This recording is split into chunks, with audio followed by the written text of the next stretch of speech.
My name is Emma. I never thought my life would turn into a dramatic movie full of love, hate, and betrayal. I was just a small-town girl with big dreams, and I never imagined I would marry into one of the richest families in the city. But when it happened, it didn't feel like a fairy tale. It felt like I was thrown into a storm, and the eye of that storm was my husband, Liam, who hated me from the moment we said, "I do." It all started when I got a scholarship to study at one of the top universities in New York. I was excited, nervous, and hopeful. I met Liam there.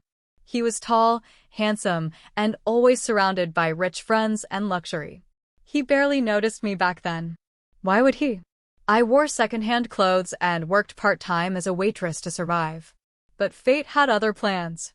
I met his mother before I even knew who she was.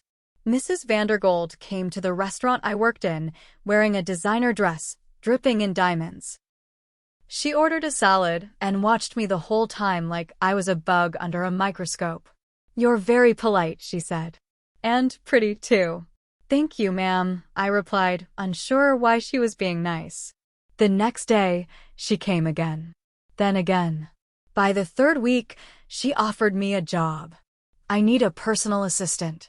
You'll get paid more than you make here." "Think about it," she said, handing me her card. I took the job. Who wouldn't? Working for her was intense, but she treated me well until she introduced me to her son. The moment Liam saw me in their mansion, standing beside his mother, his face dropped. "You?" he asked, confused.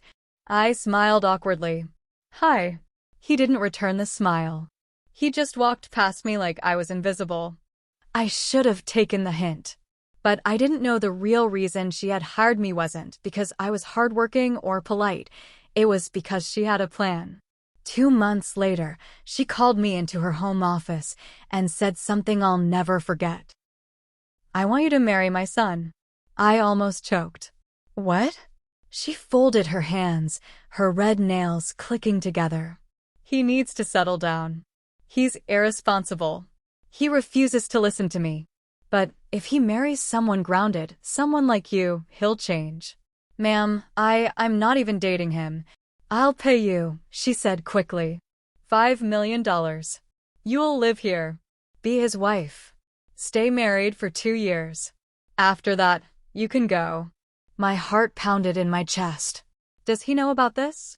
No. And he doesn't have to. I'll convince him. You just have to agree. I should have said no. But $5 million? That could change my life. I could help my sick mom, pay off debts, start a business. It felt wrong, but I agreed. Liam was furious when she told him. "What the hell is this? You want me to marry your assistant?" We were in the living room, and I felt like I had just walked into a lion's den. "She's perfect for you," Mrs. Vandergold insisted. "You need someone to straighten you out." "I don't need anyone. I'm not marrying some gold digging." "Enough," she snapped. Liam turned to me, his eyes full of disgust. "You planned this, didn't you? Knew who I was and tried to trap me." "No. I swear I didn't." "Save it," he growled. "I'll marry you, but don't expect anything from me." Our wedding was cold and quick. No guests, no romance. Just a signature on paper and a forced kiss in front of a judge. Liam didn't even look at me the whole time. We moved into a private wing of the mansion. He barely spoke to me. He would come in late, drunk, sometimes with perfume on his shirt. He slept on the couch the first month.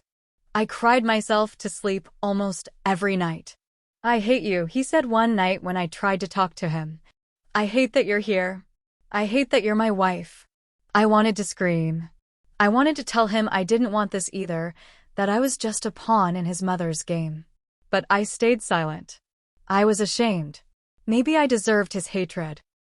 But things started changing when Liam's ex-girlfriend, Jessica, came into the picture. She was beautiful, rich, and mean. She saw me as nothing but a poor imposter. "I don't know how you tricked your way in here, but don't think you've won," she whispered to me at a charity event. "Liam will come back to me. He always does." Liam looked at her differently than he looked at me, soft, warm, real. And she used it. One night, I found them in the library, her hands on his chest, lips inches apart. "I'm still married," he said, stepping back. "But not in love." "That poor girl means nothing," Jessica replied. I walked away quietly before he saw me. My heart cracked. A few days later, something unexpected happened. Liam got into a fight with his mother. He came back to our room, fuming. "She's trying to control everything," he snapped, pacing. "My life, my business, even this marriage." "I didn't want this either," I said quietly. He stopped. "What?" I looked at him, tears in my eyes. "She paid me. She offered me $5 million to marry you." I said yes because I was desperate. "My mom's sick. I had no idea she'd force you." He stared at me like I had just spoken another language. You didn't trick me?" "No. I was just a stupid girl who thought money could solve everything." For the first time, he looked at me with something other than hate. Confusion. Maybe guilt. The next day, he asked me out. "Let's have dinner," he said. "A real one. No lies." I hesitated but agreed. We went to a quiet Italian place. He opened up a little. Talked about how he hated being a rich puppet. How he lost his dad young and had to grow up fast. How his mom never believed in love, only control. I saw a different side of him. And maybe he saw a different side of me, too. That night, he didn't sleep on the couch. Days turned into weeks. We laughed more. He came home earlier. We cooked together. Watched movies. He started calling me Em. And then, one evening, he kissed me. Not a forced kiss. A real one. Gentle. Warm. It felt like the first kiss of my life. "I'm sorry," he whispered. "For everything." I was falling in love with him. The man who once hated me. But life doesn't let you be happy for too long. One morning, I found a letter on the kitchen counter. It was from Jessica. She was pregnant. "I'm carrying Liam's child," it read. "He'll leave you. He has to. You were never more than a placeholder." I felt like someone had poured acid into my chest. When I confronted Liam, he looked shocked. "She's lying," he said. "I haven't been with her since we got married." "But how do we know for sure?" He was silent. That night, he left the house. I didn't know where he went. The next morning, everything exploded. Jessica posted photos online, ultrasound pictures, captions tagging Liam. The media went crazy. Paparazzi showed up outside. I couldn't breathe. Then Mrs. Vandergold called me to her office. "You've caused enough damage," she snapped. "Leave. Now." "She lied to both of us," I said. "Liam doesn't even believe her. He doesn't need to. Publicly, she wins. And you? You were never supposed to matter." I packed my things and left. I moved into a tiny apartment in Brooklyn. I got a job as a receptionist. I didn't touch the money she gave me. I wanted to feel clean again. 2 months later, Liam showed up at my door. He looked tired. Thinner. "I did a paternity test," he said. I held my breath. "It's not mine." She lied. Tears rolled down my cheeks. "I'm sorry," he whispered. "I should have trusted you. I should have fought for you." I opened the door wider. He stepped in. We started over. Without his mother's money, without the mansion. Just us. We got a small place. He opened his own business. I went back to school. We worked late. Ate ramen noodles. Laughed at stupid movies. And one morning, he knelt on one knee. No contracts. No money. Just love. "Will you marry me again?" For real this time. I said yes. The second wedding was everything our first one wasn't. Small, real, and full of love. No paparazzi. No business deals. No icy glares from his mother. Just close friends, a handful of people who genuinely cared, and a groom who looked at me like I was the only woman in the world. I wore a simple white dress. He wore a navy blue suit. We both cried when we said our vows. This time, the kiss wasn't forced. It was everything. For a few months, life was perfect. blissful, quiet, and full of firsts. First time grocery shopping together. First Christmas. First snowball fight. First time we both got sick and realized how helpless and silly we were without each other. But perfect never lasts too long. It started with a letter. An envelope, no return address. Inside was a photo of Liam hugging a woman. It was blurry, taken at night. The message underneath read, "Still think you're the only one?" I crumpled it, heart pounding. When I showed it to Liam, he laughed. This was taken outside a client's house. She lost her brother. I gave her a hug. That's it. I believed him. I wanted to believe him. But more photos came. More messages. Each one more convincing, more twisted than the last. Then came the video. A clip of Liam walking into a hotel room with a woman. The timestamp was from the day before. I felt the floor drop beneath me. I couldn't breathe. I packed my bag and left. He followed me to my friend Clara's apartment. "Emma, I swear to you, I didn't cheat." "Then explain the video." I screamed, sobbing. "How could you walk into a hotel room with her?" He looked broken. "I didn't. That's not even me." "Look again. It's someone who looks like me. Deepfake maybe?" "Something's wrong." I stared at him. His voice was shaking. His hands were trembling. "Who would go that far?" I asked. Then we both said it at the same time. "My mother." We went digging. Liam confronted his mother. She didn't deny it. "You ruined everything," she said coldly. "I gave you a life, a future, and you threw it away for her.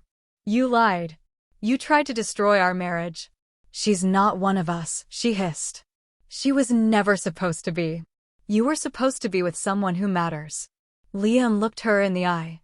"She matters more than any of this. And if you ever come near her again, I'll cut ties with you forever." I never thought I'd see him stand up to her like that. It was the bravest thing I'd ever seen. She didn't say another word. But we weren't done. 2 days later, we got a message from someone anonymous. "You're not safe. She's planning something bigger." We laughed at first. Thought it was a prank. Until our apartment was broken into. Nothing stolen, just trashed. Furniture ripped. Wedding photos torn. Red paint on the mirror. She will never be one of us. We went to the police. Filed a report. They said without proof, there wasn't much they could do. So we installed cameras. Got a security system. And then, she showed up at my workplace. Mrs. Vandergold. Calm. Cold. Smiling like a predator. "I just came to say goodbye," she said. "You won't last long, Emma. Liam will leave you eventually. They always do. Poor girls like you? You're replaceable." I clenched my fists. "Not this time." Her eyes narrowed. "We'll see." A week later, Liam's business account was frozen. Investors pulled out. Someone leaked false information about him online. Fraud, embezzlement, fake documents. Our lives crumbled overnight. I found him sitting on the bathroom floor at 3 a.m., his head in his hands. "She's destroying me," he whispered. "And I'm letting her." I knelt beside him. "We still have each other. That's all we need." "I'm scared, Em. What if she wins?"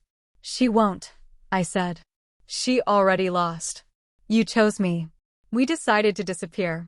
No warnings. No goodbyes. We packed what we needed, left the rest. Changed our numbers. Moved to a small town upstate, started using different last names. He worked at a small tech company. I started teaching part-time at a local school. We were nobodies. And we were happy again. Until I found out I was pregnant. I was terrified at first. We were hiding. On the run. We barely had enough money. But when I told Liam, he cried with joy. "We're going to be okay," he whispered, placing his hand on my stomach. "I promise." For a few months, it felt like a dream. We walked by the lake every weekend. Talked about baby names. Bought little socks and onesies. Then, one day, I saw her. Mrs. Vandergold. In the town market. Smiling. Holding a basket of fresh apples. She had found us. I ran back home, heart racing. Liam, she's here. His face went pale. How? How did she find us? We didn't wait to find out. We packed again. But this time, she was faster. That night, our car tires were slashed. Liam's job fired him the next day. Someone had called pretending to be from the FBI. I went into labor 2 weeks early from the stress. We barely made it to the hospital. It was a boy. He looked just like Liam. Same dimples, same brown eyes. We named him Ethan.